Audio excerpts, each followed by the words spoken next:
UP में 57 गांवों से गुजरेगा नया एक्सप्रेसवे। गंगा एक्सप्रेसवे जुड़ेगा जेवर एयरपोर्ट से। 240 किलोमीटर रेलवे लाइन से बढ़ेगी कनेक्टिविटी।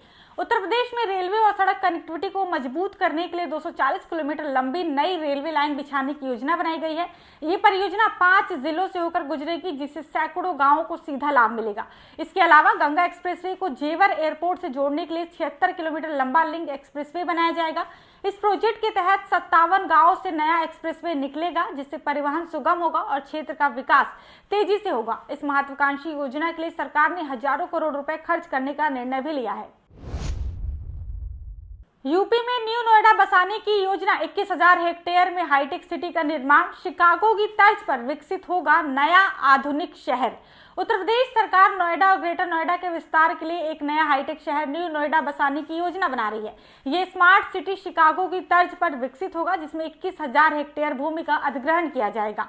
सरकार इस आधुनिक शहर को वर्ल्ड क्लास सुविधाओं से लैस करेगी, जिसमें अत्याधुनिक इंफ्रास्ट्रक्चर, हाईटेक इंडस्ट्री, रेजिडेंशियल और कॉमर्शियल हब शामिल होंगे। ये परियोजना नोएडा और ग्रेटर नोएडा को और विकसित करने की दिशा में एक बड़ा कदम है। इस हाईटेक शहर के निर्माण से आर्थिक विकास को बढ़ावा मिलेगा और रोजगार के नए अवसर सृजित होंगे। कर्मियों की छुट्टियां रद्द। ब्रजेश पाठक बोले, अस्पतालों में अलर्ट मोड पर रहेंगे डॉक्टर। उत्तर प्रदेश सरकार ने होली के मद्देनजर सभी सरकारी अस्पतालों को अलर्ट मोड पर रहने के निर्देश दिए हैं।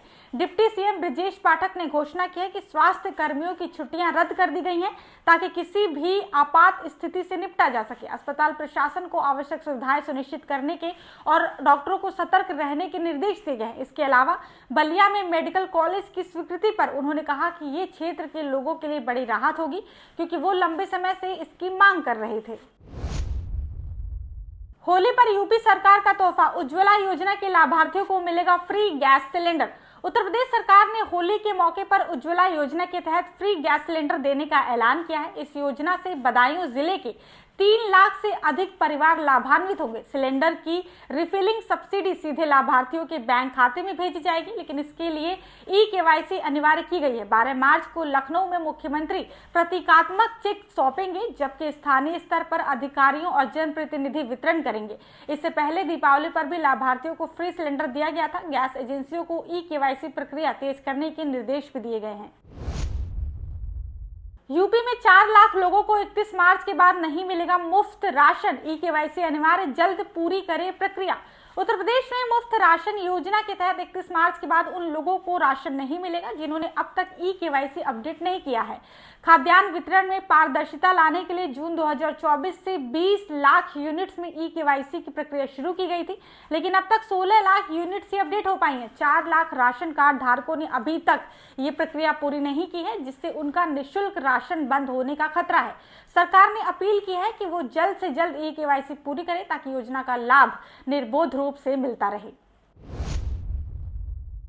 संभल में आलू में दिखी धार्मिक आकृति। मंदिर में रखा गया, दर्शन के लिए उमड़ी भीड़।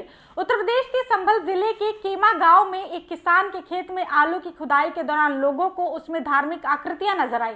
ग्रामीणों ने दावा किया कि आलू में भगवान गणेश, शेषनाग, नंदी और अन्य आकृतियां उभर रही हैं। इसके बाद इस आलू को श्री तुलसी मानस मंदिर में रख दिया गया, जहां भक्तों ने इसे दिव्य संकेत मानकर दर्शन किए। मंदिर के महंत ने इसे भगवान कल्कि अवतार से जोड़ते हुए कहा कि यह शुभ संकेत हो सकता है।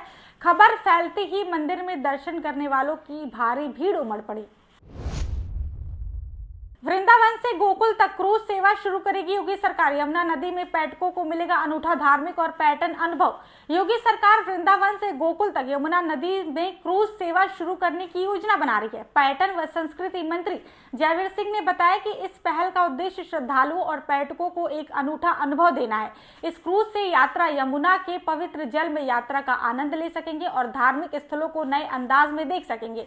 मथुरा के विश्व प्रसिद्ध रंगोत्सव के दौरान आने वाले देश विदेश के पर्यटकों को बेहतर सुविधाएं देने पर जोर दिया जा रहा है। ये प्रोजेक्ट धार्मिक पर्यटन को बढ़ावा देगा और क्षेत्र के आर्थिक विकास में मदद भी करेगा। लखनऊ में भाजपा पार्षदों का महापौर के खिलाफ खुला विरोध। नगर निगम कार्यकारिणी की बैठक का बहिष्कार। लखनऊ में भाजपा पार्षदों ने महापौर के खिलाफ नाराजगी दिखाते हुए नगर निगम कार्यकारिणी की बैठक में शामिल होने से इनकार कर दिया। पिछले 1 साल से सुलग रही इस नाराजगी की वजह राम की कंपनी को लाना, पार्षद कोटे के कामों में दखल और सफाई संस्थाओं को हटाने का मुद्दा बताया जा रहा है। बैठक में बजट पास कराने की महापौर की कोशिश विफल रही क्योंकि सभी 10 कार्यकारिणी सदस्य अनुपस्थित रहे। पार्षदों ने पहले भी महापौर कार्यालय के बाहर धरना दिया था। इस विरोध से नगर निगम प्रशासन पर असर पड़ने की आशंका भी है। नोएडा को मिलेगा इंटरनेशनल रेलवे स्टेशन, लंबी दूरी की ट्रेनों के लिए दिल्ली गाजियाबाद जाने की जरूरत नहीं, रेलवे ने दी मंजूरी। उत्तर प्रदेश के सबसे बड़े औद्योगिक शहर नोएडा में अब इंटरनेशनल रेलवे स्टेशन बनने जा रहा है। इससे यात्रियों को लंबी दूरी की ट्रेनों के लिए गाजियाबाद या नई दिल्ली नहीं जाना पड़ेगा। बोड़ाके में विकसित हो रहे मल्टी ट्रांसपोर्ट हब में पूर्व की ओर जाने वाली ट्रेनों का ठहराव मिलेगा। रेलवे ने इस योजना को मंजूरी दे दी है, जिससे यहां से पूर्व दिशा की अधिकतर ट्रेनें संचालित होंगी। ये प्रोजेक्ट नोएडा और आसपास के लोगों के लिए यातायात सुविधाओं में बड़ा सुधार लाएगा, जिससे उन्हें बेहतर कनेक्टिविटी और समय की बचत का लाभ भी मिलेगा। यूपी के प्राथमिक विद्यालयों में शिक्षकों की वर्चस्व की लड़ाई, बच्चों की पढ़ाई हो रही प्रभावित। आगरा के प्राथमिक विद्यालयों में शिक्षकों के बीच वर्चस्व की लड़ाई से शिक्षा व्यवस्था प्रभावित हो रही है। कई स्कूलों में शिक्षकों के आपसी विवाद के कारण छात्रों की पढ़ाई बाधित हो रही है। नौबरी गांव में विद्यालय के शिक्षकों के विवाद के चलते स्कूल बंद हो गया और बच्चों को पंचायत भवन में पढ़ाया जा रहा है। ककुआ और गढ़ी हसलाल स्कूलों में भी शिक्षकों के बीच आपसी तनातनी जारी है। प्रशासन द्वारा शिक्षकों के निलंबन और बहाली में भी अनियमितताएं हो रही हैं। खंड शिक्षा अधिकारी ने आश्वासन दिया कि नए सत्र में समाधान निकाला जाएगा। यूपी सरकार कई जिलों में सर्किल रेट करेगी संशोधित, किसानों को मिलेगा लाभ। उत्तर प्रदेश सरकार ने लखनऊ समेत कई जिलों में भूमि सर्किल रेट संशोधित करने का फैसला किया है। वर्षों से अपरिवर्तित दरों को प्राथमिकता देकर संशोधन किया जाएगा, जिससे किसानों को भूमि अधिग्रहण में उचित मुआवजा मिल सकेगा। सरकार के विकास परियोजनाओं को गति देने के उद्देश्य से यह निर्णय लिया गया है। लखनऊ, वाराणसी, गोरखपुर, मेरठ, अयोध्या, प्रयागराज सहित 37 जिलों में सर्किल रेट संशोधन की प्रक्रिया तेज की जा रही है। मुख्य सचिव की अध्यक्षता में हुई बैठक में इस पर निर्देश दिए गए। कई अन्य जिलों से पहले से ही ये प्रक्रिया जारी है। होलिका दहन पर रहेगा भद्रा का साया, जानिए होलिका दहन करने का सही मुहूर्त।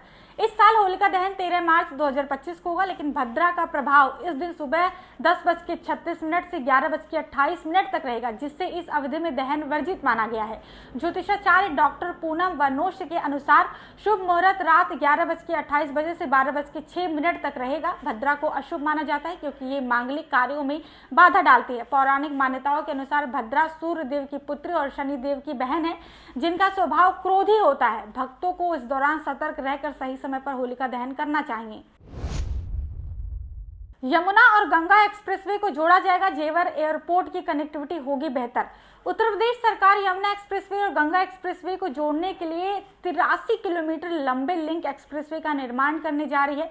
4000 करोड़ रुपए की लागत से बनने वाले इस प्रोजेक्ट के लिए 57 गांव में 997 हेक्टेयर भूमि का अधिग्रहण किया जाएगा। मुख्य इंटरचेंज बुलंदशहर में होगा, जिससे मेरठ, हापुड़, बुलंदशहर और अमरोहा के यात्रियों को फायदा होगा। यूपी सरकार ने इसे दिसंबर 2024 तक चालू करने का निर्देश दिया है, जिससे मेरठ प्रयागराज मार्ग की कनेक्टिविटी भी सुधरेगी। इस योजना से नोएडा, ग्रेटर नोएडा और एनसीआर के यात्री भी लाभान्वित होंगे। लखनऊ डिफेंस कॉरिडोर में बनेगा रक्षा उत्पादों का टेस्टिंग सेंटर, कई गुना बढ़ जाएगी निर्यात की संभावना। उत्तर प्रदेश सरकार ने लखनऊ डिफेंस इंडस्ट्रियल कॉरिडोर में रक्षा उत्पादों के परीक्षण और प्रमाणन के लिए डिफेंस टेस्टिंग इंफ्रास्ट्रक्चर सेंटर स्थापित करने की मंजूरी दी है। 8 हेक्टेयर की भूमि निःशुल्क हस्तांतरित की जाएगी, जिससे रक्षा क्षेत्र में निवेश और निर्यात में वृद्धि होगी। ये पब्लिक प्राइवेट पार्टनरशिप मॉडल पर विकसित किया जाएगा और यूपीडा को कार्यदायी संस्था नामित किया गया है। ये प्रदेश का पहला और देश का दूसरा ऐसा केंद्र होगा जो आत्मनिर्भर भारत अभियान को मजबूती देगा और यूपी को रक्षा, विनिर्माण व नवाचार का हब बनाने में मदद करेगा। यूपी में फिर शुरू हुई विवाह अनुदान योजना, गरीब परिवारों को मिलेंगे 20,000 रुपए। उत्तर प्रदेश सरकार ने गरीब कन्याओं के विवाह के लिए 2 साल बाद फिर से विवाह अनुदान योजना शुरू की है। इस योजना के तहत गरीब परिवारों को 20,000 रुपए की आर्थिक सहायता प्रदान की जाएगी। ग्रामीण क्षेत्रों में 46,080 रुपए वार्षिक आय और शहरी क्षेत्रों में 56,800 रुपए वार्षिक आय तक के परिवार इस योजना का लाभ ले सकते हैं। लाभ प्राप्त करने के लिए ऑनलाइन आवेदन अनिवार्य होगा, जिसे विकासखंड अधिकारी सत्यापित करेंगे। योजना को जनवरी 2025 से पुनः लागू किया गया है, जिससे गरीब परिवार अपनी बेटियों की विवाह आसानी से कर सकें। योगी सरकार का होली गिफ्ट, 25 साल से कार्यरत कर्मचारियों को स्थायी किया। 7वें वेतन आयोग के अनुसार मिलेगा वेतन। योगी सरकार ने होली से पहले केंद्र सरकार से वित्त पोषित परियोजना के कर्मचारियों को बड़ी राहत दी है।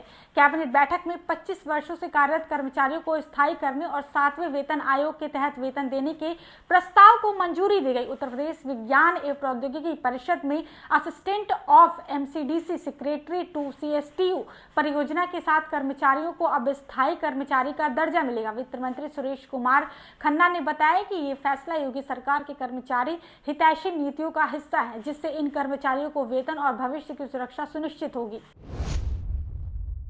वाराणसी में पुष्पा स्टाइल में शराब तस्करी, युवा बन रहे सप्लायर, पिट्ठू बैग से हो रही सप्लाई।